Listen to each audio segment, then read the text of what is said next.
The Avengers Infinity War has been released in the theaters and to be honest, it didn't disappoint. Although it did leave everyone on a huge suspense. And without further delay, here are the top 16 questions that arises after watching Infinity War. Let's begin.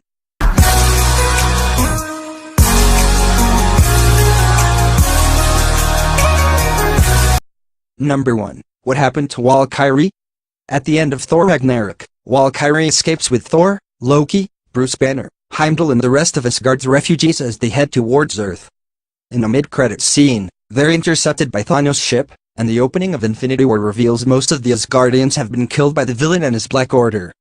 But fierce warrior Wallach Irie is surprisingly absent, making us wonder if she was buried in the carnage or somehow escaped during the attack, though some viewers report seeing her dead body among the slain. Number 2. Where's Ant-Man and the Wasp? Ant-Man made his Avengers debut in Captain America Civil War when he was enlisted by Sam Wilson Falcon to help protect Bucky Barnes from Tony Stark, as well as locate terrorist Helmut Zemo. Despite his involvement in the massive battle in the center of the Civil War, Scott Lang doesn't jump into the fray in Infinity War. Will he be making a surprise entry in the sequel to Infinity War? Number 3. What happened to Wong?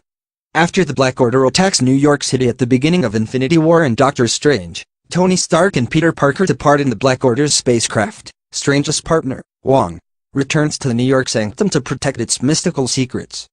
We never see Wong again though, making us wonder if he survived Thanos' interplanetary genocide.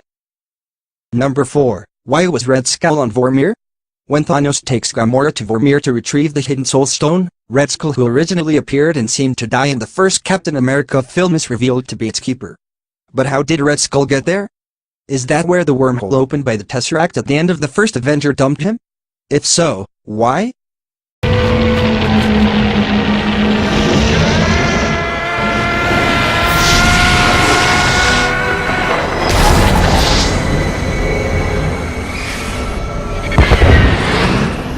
Number 5. Where's Hawkeye? The last we saw of Clint Barton was at the end of Civil War, when Captain America returned to the raft to free him, Ant-Man, Scarlet Witch and the rest of his imprisoned team after the events at the Siberian Hydra facility. Despite his importance in the MCU, Hawkeye mysteriously does not appear in Infinity War. Number 6. Why is Black Widow blonde? Aside from her impressive skills as a trained assassin and spy, Black Widow is known for her fiery red hair, so it's a shock when Natasha Romanoff turns up in Infinity War with platinum blonde locks. The transformation is ultimately a mystery, but it's most likely that Natasha changed her look while on the run, in an effort to go incognito in the aftermath of the events of Civil War.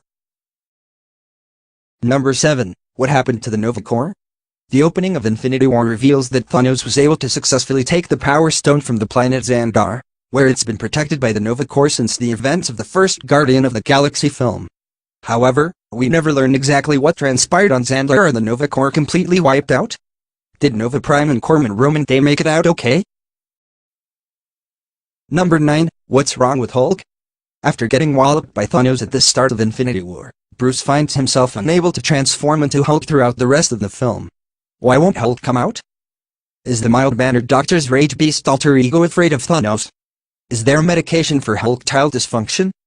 Number 9. Is Loki really dead?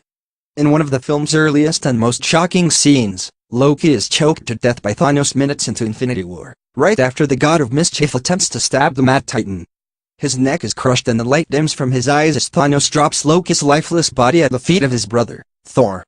It's an emotional scene, but we have seen Loki fake his death twice before, once at the end of Thor and again at the end of The Dark World, prompting us to wonder. Is this really the last we'll see of the trickster? Number 10. Why wasn't Nakia in the battle in Wakanda? Nakia played a prominent role in Black Panther, fighting alongside T'Challa in the battle against Kobe and his army towards the end of the film. Unfortunately, in Infinity War, she's nowhere to be seen in the battle against the Black Order in Wakanda. Is she in Oakland, California, overseeing the Youth Outreach Center T'Challa established at the end of Black Panther? Why wasn't she called back to Wakanda to help against Thanos? Number 11. How did Thanos know who Tony Stark was? While Tony and Thanos are battling it out on Titan, Thanos indicates that he's known about Tony, but doesn't explain how. While Tony has been aware of Thanos' impending threat since the trauma he experienced in the first Avengers film, it's unclear how the Mad Titan could have known about Iron Man. Their cryptic connection to each other remains unexplained yet palpable. Number 12. Where has Captain Marvel been this whole time? In a post-credits scene, just before disintegrating following Thanos' gauntlet-powered universal mass genocide, Nick Fury sends out the distress signal to Captain Marvel, indicated by the starburst emblem that appears as his message is successfully received. However, Marvel Studios' upcoming Captain Marvel film starring Brie Larson as pilot-turned-superhero Carol Danvers actually takes place in the 90s. Does this mean Nick sent a message back in time to Captain Marvel? If not, and she's out there somewhere, where has she been hiding and what has she been up to in the 10 years since Iron Man first appeared? Number 13, where's Kraglin and the other Ravager factions? Following Yondu's death at the end of Guardians of the Galaxy Volume 2, Kraglin takes up learning how to master his late captain's telekinetic arrow. It also appears like he may join the Guardians on their next adventure, but has nowhere to be seen in Infinity War. Similarly, the Ravagers teased at the end of Volume 2 including Sylvester Stallone's Starhawk, don't appear in the film. Number 14, how will Tony and Nebula get off Titan? After Thanos swipes out half of the universe at the end of Infinity War, causing Star-Lord, Drax, Mantis, Strange and Peter Parker/Spider-Man to disintegrate, Tony and Nebula are left alone, stranded on the deserted planet, making us wonder what the two wounded heroes will do next. Number 15, when will we meet Adam Warlock and what role will he play?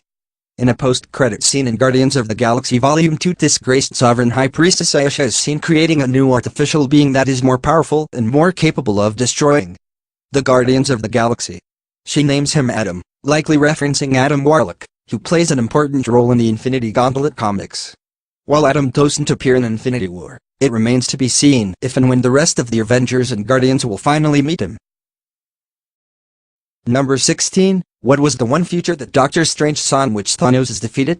When Tony, Peter, Strange and a handful of the Guardians meet on Titan, Strange uses a time stone contained in the Eye of Agamotto to view millions of potential futures in an effort to determine which course of action to take against Thanos. When Tony asks how many futures he saw where the outcome included defeating Thanos, Strange replies, only one. Later, after Thanos impales Tony during battle and is about to kill him, Strange agrees to hand over the Time Stone to the Mad Titan, telling Tony, there was no other way. While Strange's words seem to reference saving Iron Man. It's possible that the one future he saw in which the villain is defeated actually includes Thanos obtaining all 6 stones. So those were the top 16 questions arising after watching Infinity War, and we might have to wait a few years to get all our answers.